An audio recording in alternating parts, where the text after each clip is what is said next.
اس دوڑ میں بھاگنے والے زیادہ تر افراد کو جیتنے کی کوئی امید نہیں، یہ کچھ ذاتی وجوہات کی بنا پر بھاگ رہے ہیں۔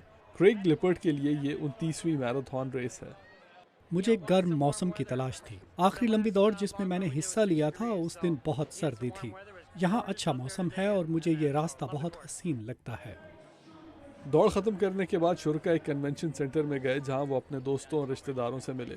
انہوں نے اپنی ریس میں کارکردگی اس کمپیوٹر پر دیکھی۔ 47 سالہ ڈینیا پوئیٹو کہتی ہیں کہ بڑھتی ہوئی عمر میں فٹ ہونے کا یہ بہت اچھا طریقہ ہے۔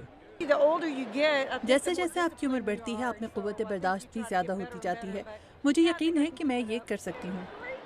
25 سالہ کرسٹی کو اس ریس کے لیے اپنے خاندان کی بہت سپورٹ حاصل ہے۔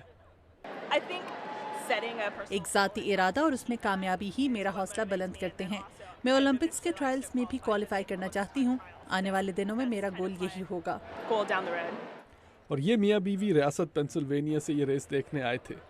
ان کی اتفاق سے امریکی اولمپک ٹیم کے کھلاڑی جاش کاکس سے بھی ملاقات ہو گئی۔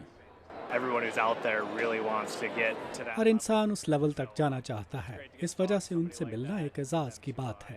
یہ آپ کی حوصلہ افزائی کرتے ہیں اور آپ کی رہنمائی بھی کرتے ہیں۔ مگر بہت سے لوگوں کے لیے یہ صرف تفریح اور دوسرے لوگوں سے ملنے کا موقع ہوتا ہے۔